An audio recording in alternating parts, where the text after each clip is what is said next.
Hello, Assalamualaikum and greetings to all viewers. I'm Dr. Malisa. I'm the consultant ophthalmologist at Sunway Specialist Centre, Damansara. Today, I'd like to talk about eye emergencies or ocular emergencies and how to recognize them and what to do.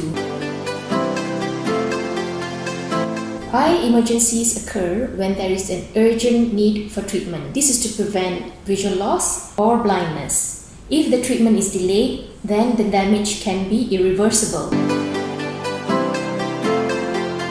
So usually an eye emergency has these three red flags. One is the reduction in vision or loss of vision, and the two other signs is a red and painful eye.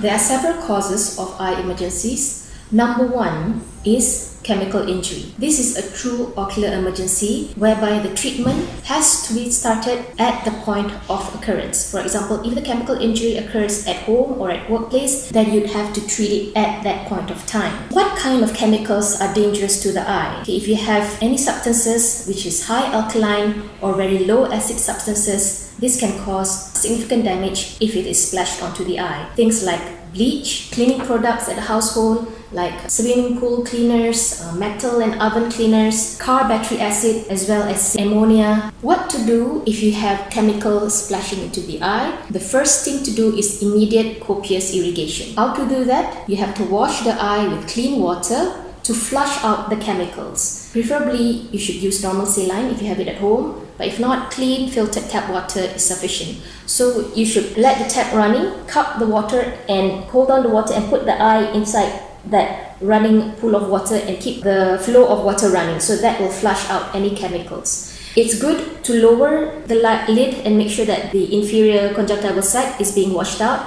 And if you're good at everting the upper lid, do that as well and get the inner part of the eyelid all cleaned out. Do this for about 15 to 20 minutes, so do not wait to wash out the eye immediately. After this, you should go to the nearest hospital as well as bring along the bottle of the substance that caused the injury. Why is chemical injury dangerous? Because a corrosive material can cause damage to the surface of the eye. The cornea, the transparent window of the eye, becomes denuded and scarring occurs. It can also cause lack of blood supply to the front part of the eye, and this will impair the healing of the cornea. All this leads to severe scarring of the cornea, which will require a corneal transplant at a later stage.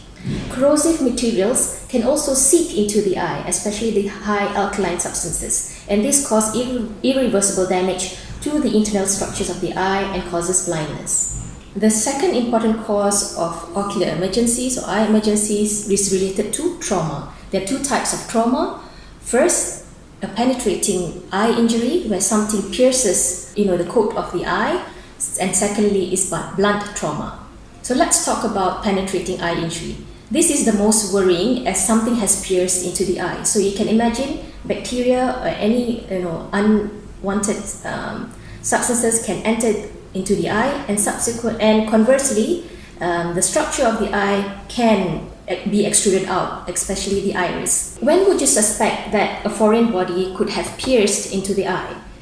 If the trauma is related to any high velocity object that can fly into the eye. So activities such as hammering, particularly metal to metal hammering, windscreen shatter, windscreen of the car, or whilst cutting grass and something flew into the eye. So those are high velocity objects that can hit the eye.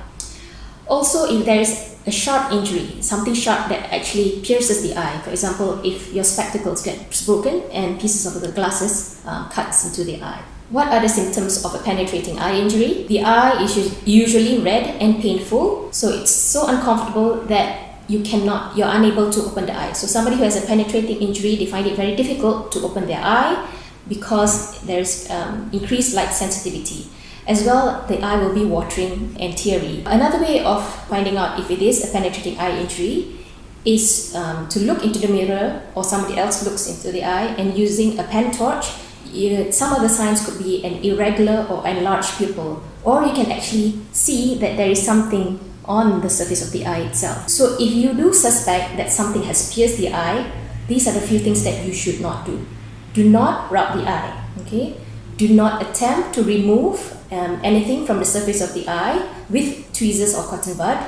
Do not put any eye drops and do not wash the eye. We don't want any pressure onto the eye because this can open up the wound and cause more of the internal structures to come forward. So what you can do on your way to the nearest hospital is to shield the eye. So one way of doing it is using a paper cup or anything that is quite firm and hard, that is convex. So you cover the eye and tape it so that there is no pressure on the eye, but at the same time it protects the eye from further injury. So you should go to the nearest hospital, as this usually requires surgery under general anesthesia. So another type of injury that can occur to the eye is blunt trauma. That is blunt force onto the eye globe. For example, a fist or a punch, injury from a shuttlecock or a tennis ball, or in children with pellet guns, toy guns that can hit the eye. What is the significance of having a blunt trauma? When there is sudden force onto the eye globe and it causes compression of the globe and sudden expansion of the globe, this causes internal bleeding in the eye and severe inflammation. How to tell if a blunt trauma is serious and needs urgent consultation? Again, will be similar symptoms of a red, painful eye, and also the inability to keep the eyes open because it's very sensitive to light and it's very painful. The vision is going to be blurred as well as a red eye. If you look at the mirror or somebody examines the eye with a pen torch, you'll notice that the cornea, the front surface of the eye, is not clear, not transparent, it's hazy, and you're unable to see the details of the iris or the pupil. If that occurs, then you know there's significant damage done to the eye. What can you do on your way to see an eye doctor?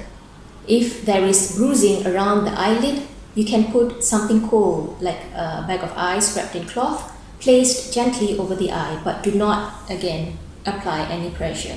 The third cause of ocular emergency is eye infection.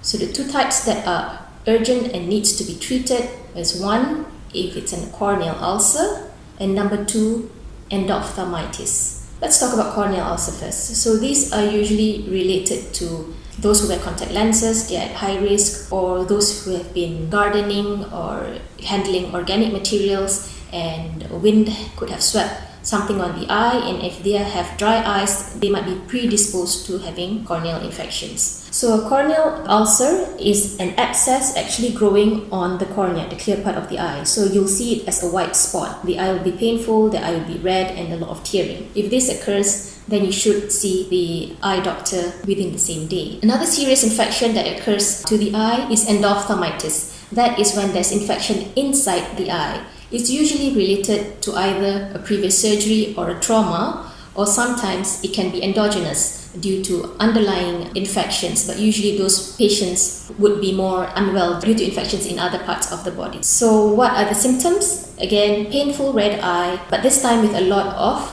discharge. The fourth cause of a red, painful eye with decreased vision, which is an emergency, is due to sudden increase in intraocular pressure. That is, sudden increase in the pressure within the eye. And this occurs in a condition named acute angle closure glaucoma. It's a sudden high rise of intraocular pressure that builds up and causes permanent damage to the optic nerve. This will result in blindness if it's not treated urgently. So who are at risk? They're usually older patients. They have smaller, short eyes, usually those with Chinese ancestry, or they have underlying dense cataract. All these conditions is due to a narrower angle which can be obstructed at certain conditions. So what are the symptoms? Again, it's a painful red eye with blurred vision, but the pain can be so severe that actually the patient complains of a one-sided headache over the eyebrow rather than an actual eye pain, and it can be associated with nausea and vomiting. Those who are predisposed to angle closure glaucoma may have had intermittent eye pain and blurred vision, which recovers for the past year or so. So what are the signs? Again, in this condition, if you look at the cornea, it will be hazy. It's not as clear and as transparent as the other eye. Why does this need an eye treatment urgently? Because we need to bring down the eye pressure. Normal eye pressure ranges from 10 to 21 millimeters mercury, but in acute angle closure glaucoma, the pressure can rise up to 40 to 60. So that's more than double. So the sooner that the pressure can be lowered, then there's less damage to the optic nerve. In fact, if it is the first attack of angle closure, early treatment can actually save the eye.